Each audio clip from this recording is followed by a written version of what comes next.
Hey guys, happy Thursday. Time for another episode of Day in the Life of Vintage Classic Specialist. Of course, you already knew that. So, most of today I focused on this red beauty here. And if you follow the show, you know that we thought the battery might be bad. Took it, had it charged up at our friends at AutoZone. Battery was actually okay, so put that back in, cleaned the contacts. It was kind of a mess. The contacts just were not clean at all, and when the car first came in, they were barely on the battery at all. On the posts, and then the wire that goes from the positive of the battery to the voltage regulator, like literally fell out of the clamp, on the battery terminal, and so not surprising that the car had a dead battery. I can't imagine it was charging at all. So, yeah, we'll see. I haven't actually tested the output of the generator yet because I've been more focused on how the thing runs, but I'll check that in due time. But anyway, so put the battery back in it. You may remember I had the carburetor off and went through it. And it actually wasn't too bad. So I just did kind of a quick once over through it. Put it back on, primed it, got it started, and it was just running rough still, which I had noticed when the car first came in. And so I started kind of looking around here.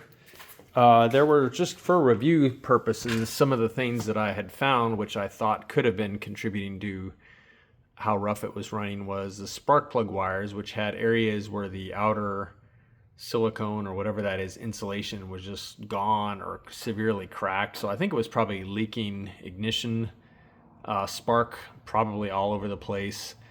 It had a little plug. Let's see if we can see it. Yeah, right there on that dual port end casting that had a hole in it, which I'm sure was having a vacuum leak.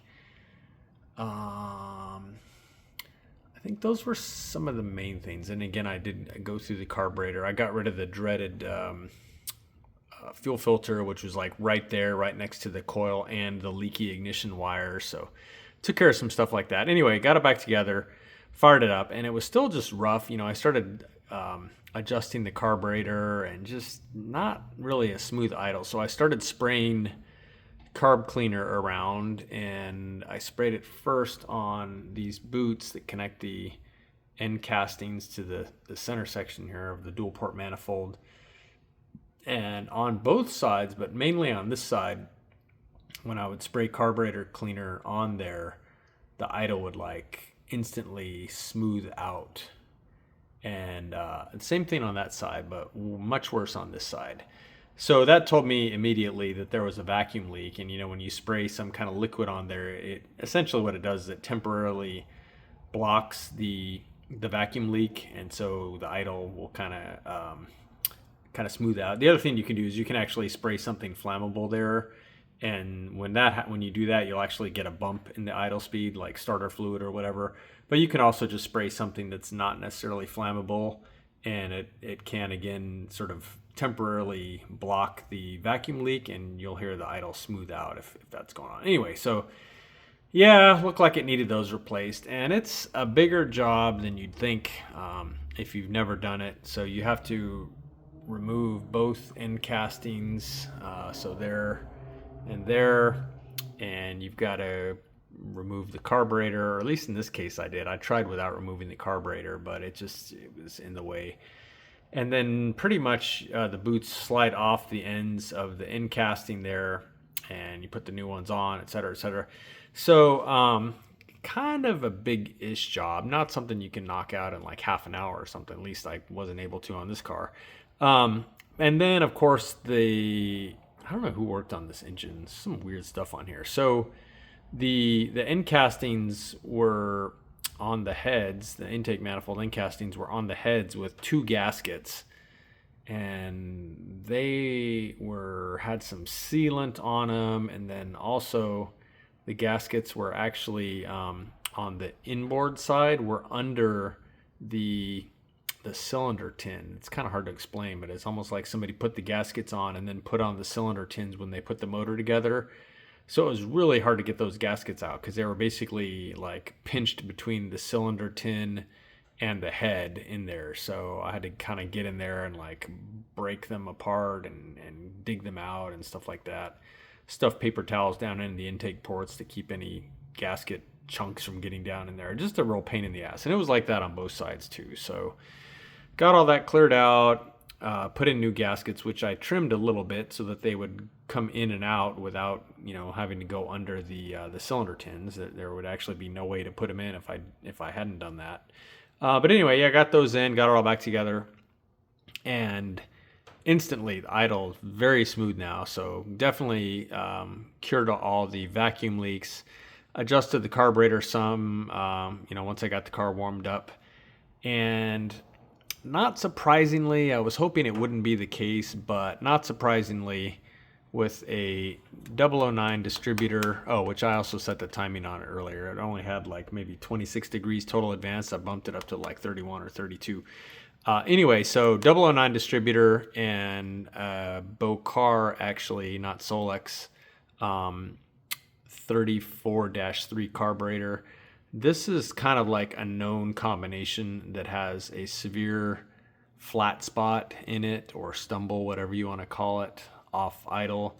So the car is actually kind of hard to drive, for lack of a better word, because you really have to kind of like feather the throttle a lot when you're, say, taking off to get past that flat spot. It's actually pretty bad on this car, even though, again, I've kind of bumped the timing up, and the carburetor, I've been all through it and stuff like that. It's a pretty bad flat spot. And so I don't think it's going to be very enjoyable for her to drive. So doing some research here and kind of flip-flopping back and forth between putting on a earlier, more primitive carburetor, like say an H3031, which should run better with the 009, but are still sometimes known to have issues with 009s. Or probably what I'll end up doing is putting the single vacuum dual advance distributor on here, and then, obviously plumbing that into the carburetor for its vacuum signal. And then I think it's going to run much better. Because again, these carburetors just don't really like not having some vacuum advance to, give that initial advance when you're taking off. You're still got a decent amount of vacuum in the system here, because you're essentially just like cracking the throttle at that point when you're taking off. And so what that does is that gives you some good advance on the distributor, and then that helps you get past that spot. And then as you open the throttle plate more, vacuum signal drops, but by then the RPMs are coming up and the centrifugal part will, is kind of kicked in by then. So much smoother. So I think I'm actually going to get a restored distributor for it, and then we'll see what happens. I'm still not 100% sure that this carburetor is running great. It may end up needing both the distributor and a carburetor to like really get this thing to run well. So we'll see. So Redline Weber actually sells 34 pick 3s that are brand new, but they actually like go through them and they call it blueprinting them. I think they just like clean them and adjust them and stuff like that. I put one on a customer's car before, and it ran awesome right out of the box. They're maybe like $300, but really, really good. I was very impressed with that. So I may end up kind of splurging. I'll check with the customer, and obviously before I do that, but I may end up replacing both the carburetor and the distributor, and then she should have a pretty bitchin' setup. I think it's going to run really well.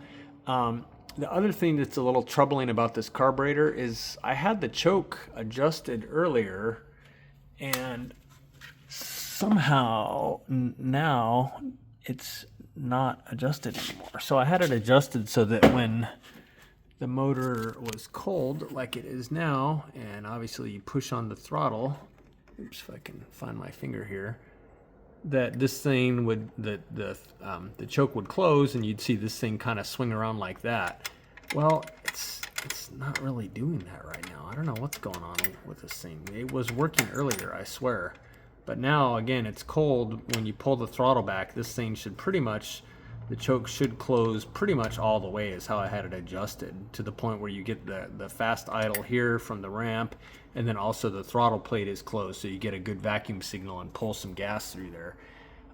So yeah, I don't know what's going on with this carburetor. I'm beginning to think it's also having some issues that, you know, wouldn't necessarily be remedied just by going through it and cleaning it and stuff like I did. So this thing may be on the chopping block too here, but we'll see. Anyway, so that was a good portion of my day, trying to get this pup running good for this lady. And then this afternoon, continued working on this one a little bit, and look at that. It's like looking kind of done-ish. These hoses are just kind of on here temporarily. I just put them on there to check the links and stuff. For a motor like this, much easier to put in the car without all these hoses and stuff on, because they are just in the way when you're trying to stuff the motor in from underneath. But, you know, I thought I'd go ahead and get it all, the hoses cut to length and stuff like that. Plus, again, I think I mentioned I want to do the cam break-in and everything on this motor on the test stand. And that being the case, I do want to have these hoses on, you know, even without hose clamps, it's fine. The reason being that if you don't have any hoses on here, then you're just blowing a lot of your cooling air out here, and it's not cooling the motor. And you got to do the cam break-in for 20 minutes.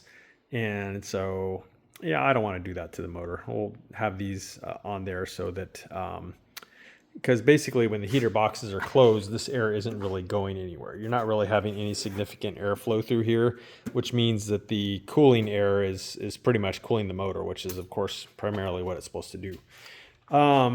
So yeah, again, I wanted to get those all kind of set up where at least when I go to run it and do the cam break-in, that they are doing their job and not really letting airflow come through there.